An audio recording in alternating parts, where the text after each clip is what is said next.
সাইজে গুজে তো বেরোলাম, আমার বাপ শিয়ালের বাচ্চা, ও তো পায়খানা করে না খাওয়ার ভয়তে। আমার কি শ্বশুর বাড়ি যাওয়া টাকা দেবে না? আমার বিশ্বাস হয় না কুকুরের বাচ্চা আমার টাকা দেবে না। যতই 60 শুট মারো টাকা আমি দেবো না। নে শ্বশুর বাড়ি যাবা, কাছে টাকা নেই, আমার কাছ থেকে নিবা, অত সস্তা না। টাকা ইনকাম করতে খুব কষ্ট হয়। জমিগুলো কি এমনি আসে? খুব কষ্ট করে টাকা ইনকাম করে জমি কিনতে হয়। শ্বশুর বাড়ি যে টাকা নষ্ট করবা তা হবে না। নে তার যে মুভমেন্ট দেখছি, কষ্টকাল ঈশ্বরের রাস্তা টাকা দেবে রে। তাহলে শ্বশুর বাড়ি যাওয়া তোমার হবে না রে? শ্বশুর বাড়ির জাতি হলি তো 1-2 কেজি মিষ্টি দরকার হয়। শালিটা বান্দরের মতো ঝাঁপ মেরে কষে ওঠে, তার হাতে একটা চকলেটের অন্তত দিয়ে দেওয়া উচিত। যাচ্ছে শ্বশুর বাড়ি, মেলা দিন পরে একটু সুগন্ধ বন্ধ কেনার দরকার আছে, বউটা দেখবো। কি করি রে, দেবে না না জানি, তারপরও মুখ ফুটে কই যদি দেয়।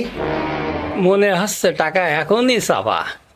আমি বুঝতে পারছি শ্বশুর বাড়ি যাচ্ছ, 2 কেজি মিষ্টি কিনবা, আবার শালিটার জন্য কিছু নিবা, আবার সুগন্ধি কিনবা। এত সস্তা না। পারলি টাকা ইনকাম করিনি শ্বশুর বাড়ি যাও, আমি 1 টাকাও দেবো না। আমি বুঝছি হারামের বাচ্চা আমার কৃষ্ণকালেও টাকা দেবে না রে। সংসারে এত কাজ করি, আমার চুল পরিমাণ অধিকার নেই। আমার যদি অধিকারই না থাকবে, আমার জন্ম দেওয়ার কি দরকার ছিল? আর আমার বিয়ে করার কি দরকার ছিল? ওই এত কিরপিন আমার বাপের জীবনে কোনদিন দেখিনি। কি করবো, চাবো না কি করবো?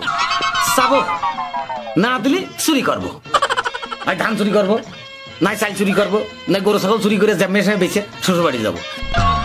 পিঠে বসিয়ে থাকলে যে নড়ছে চড়ছে না। ও তুমি চুরি করবা, আমার বোঝা হিয়ে গিয়েছে। ধান চাল চুরি করো, এর আগে বহুত কিছু চুরি করিয়াছ। তুমি বাড়িতে না নড়া পর্যন্ত আমু বাড়িতে সরছি নে। কিরে এই কিছু কবি? মাঠে যাওয়ার কথা তাও গেলি নে, গরু সাইডে খাতি দিতে হবে তাও দিলি নে। তোর মনের ভাবটা কি? আর ওই হইলে পাঞ্জাবি পরে কন যাচ্ছ হে? আব্বা কব না বলে আমি বসবো কেমনি?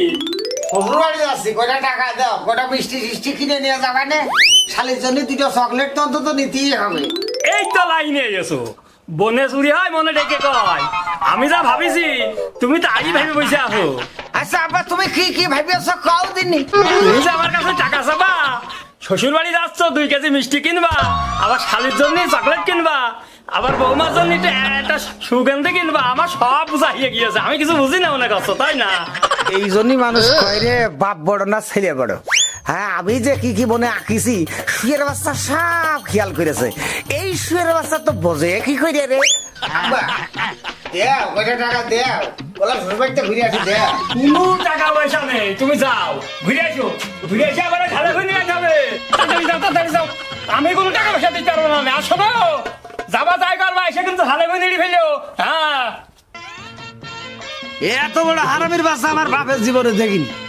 দাদা মরে গেল, পুরনো থামিতে মাটি দিল, কাপড় বন্ধ কিনলো না। কিরপিনির বাচ্চা চশমা বললাম, পাঁচ গায়ে দিলাম, শ্বশুর বাড়ি যাবো, টাকা দিল না। আমার কাছে তো দুটো পয়সাও নেই। এমনি কি করি রে, শ্বশুর বাড়িতে তোমার জাতি হবে। আকাশে ম্যাক খুলে শ্বশুর বাড়ির কথা খুব মনে হয়। 1255 জন ছাগলের কারবার ধান দিলি কই হয়ে যাবে, এত গরম কে? মনে দলে রে, মনে দলে রে, হোগা তারে না, টাকা দিবে না। আমি ছাগল চুরি করব না গরু চুরি করব, এতে তো কোনো সন্দেহ থাকতে পারে না। আব্বু তুমি যখন টাকা দেবে না তখন আমার ছাগল চুরি করাই লাগবে, তুমি যখন টাকা দেবে না তখন মার গয়না আমার চুরি করাই লাগবে। আরে শুয়ারের বাচ্চা, তুমি যখন টাকা দেবে না তোমার তখন তেনা পর্যন্ত চুরি করবো। মানে দলে হোগা তারা ব্যাস পোকা নে। এই দেশের যে অবস্থা, কেউ কাজ করে খাবে না, কারণ কাজ করে খাতে গেলে তো মানুষের ঝাঁকে লেগে যায়। যাই হোক, আমার বাপের ছিল বলে আমি কায়দা মায়দা করে চলতে পারি। ওদের মতো গরিব ফকির হলে কি করতাম। ছাগল নিয়ে কোন যাচ্ছিস? দেখেন ভাই, আমি কিন্তু শ্বশুর বাড়ি যাবো, আমার আব্বা কোনো টাকা দিনি। আমাদের এক ধারে 9টা বাচ্চা হয়েছে, এইটা সব থেকে ছোট বাচ্চা। এই পালের বইতে এটা নিয়ে এলাম, কিনবেন ভাই? কিনলে তো ভালোই হয়। তা কত বেচবি? ধরেন কত মতো না, আপনি একটু হিসাব করেন, আমি কই কত টাকা আমার লাগবে। হ্যাঁ ধরেন 200 চমচম, 150, 300। আর একটা বডি স্প্রে মনে করেন যে 100। 30 টাকা চকলেট, 70 টাকা গাড়ি ভাড়া, গড়গড়া না 500 টাকা হলেই হচ্ছে। শালা গাছে ধরা পাগল রে, এত বড় একটা ছাগলের দাম কয় 500, এর কাছ থেকেই কিনতে হবে। নেবেন ভাই? নেন, বাড়ি যেয়ে একটু দুধ টুধ খাওয়াবেন। আমি দেবো মানে নিয়ে নিয়েছি। ও আচ্ছা, মানুষের দুধ খাই। নিতে চাইলামই না, দেখলাম যে ছাগলটা নিলি আমার একটু উপকার হোক, তোমার একটু লাভ হোক। হবে, দাঁড়াও, দেন। 500 টাকা দিয়ে।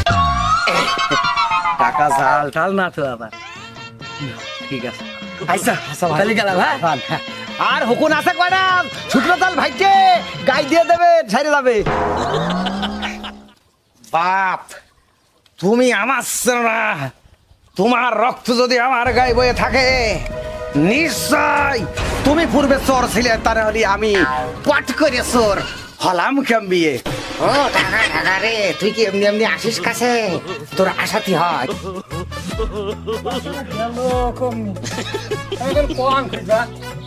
নয়টা বাচ্চা একই জায়গায় খাইছিল, 8টা বালা আমার একটা বাচ্চি নেই। ছাগলটা গেল কমি গো। গো তোমার বলে আমার একটা ছাগল এস গো, একটা খাসির বাচ্চা। শালা এরকম গাছে ধরা পাগল কি পাওয়া যায়? 500 টাকা দিয়ে কিনে নিয়ে আসলাম, এখন আমি নিশ্চিত 5,000 বেচতে পারবো। ছাগল তুই চুরি করেছিস?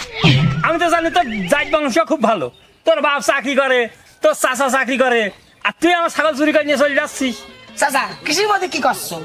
কিসের বের কি করছি মানে? আমার ছাগল তোর করলে চক তো তুই। ও মা, কি কথা কও? আমি তো নগদ টাকাতে কিনে নিয়ে আসলাম। হ্যাঁ, আমার ছাগল তুই কার কাছ থেকে কিনলি? তোমার গুণধর ছেলের কাছ থেকে নগদ 500 টাকা দিয়ে কিনেছি, তুমি কিনবা 5,000 টাকা দাম। টাকা দিনে এই ছাগল 500 টাকা দিতে গিয়েছে। শোন বাবু, তুই কিনিস আর যাই করিস, আমি কিন্তু তোর চুরি কাছে ফাঁসিয়ে দেবো। এই 500 টাকা দিয়ে কিনেছিস, এই 500 টাকা নে, নিয়ে ছাগল আমার দিয়ে যা, না তোর কিন্তু তোর মুসিবত আছে। এত চেষ্টা করলাম, 500 দিয়ে কিনে 45 লাভ করবো, বা মাথা নিয়ে চলে গেল। যাও, তোমারটা তুমি নাও।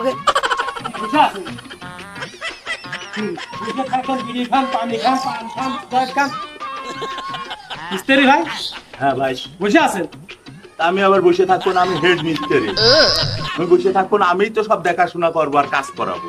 আরে ভাই বসে থেকেছি, আমি তো পুঁতে পেলাম রে ভাই। আর দেড়টা মাসে গর্তের মধ্যে দিয়েছেন তো, গর্তের মধ্যে উঠতে পারলেন না, তাহলে আমার কাজ করবে 2 তলা 3 তলা 4 তলা হবে না, বুঝলাম না তো। ও ভাই, যে কোনো জিনিস ভালো করে করতে হলে ঠিক আছে একটু সময় লাগে ভাই, বুঝলেন?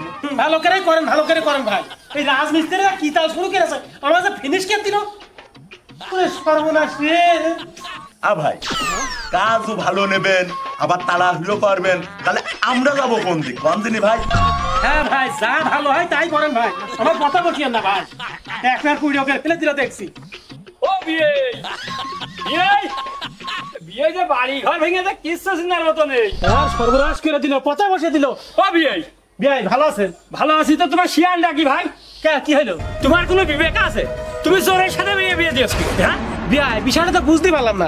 আমার জামাই হচ্ছে সম্ভ্রান্ত পরিবারের ছেলে, আমার জামাই তো চোর না, আমার জামাই খুব ভালো ছেলে। আপনি কার চোর করছেন বুঝলাম না তো আমি। ও হে, তোমার জামাই চোর করছি। ধূর সমুদ্রের আত্মীয়, তুই তো চোরের বাপ আর আমি তো শ্বশুর। আরে শ্বশুর আর বাপ আকাশ পাতাল ব্যবধান রে। ওই আকাশ পাতাল আমি বসবো না নে। তোমার ওই জামাই আমার বাড়ির 30 সীমানা একজন যায় না, যদি যায় ওই জামাই তোমার জামাই ঠেঙে সকেটটা খুলবা না, আর তোমার সকেটটা খুলবা না, কথা হলে কিন্তু মনে থাকে জানো। জবর আত্মীয় রে, ছেলে ওর ও গড়িয়ে গড়িয়ে আমার ঘাড়ে বাদ দিচ্ছে। এই চোর আমি কি করবো রে?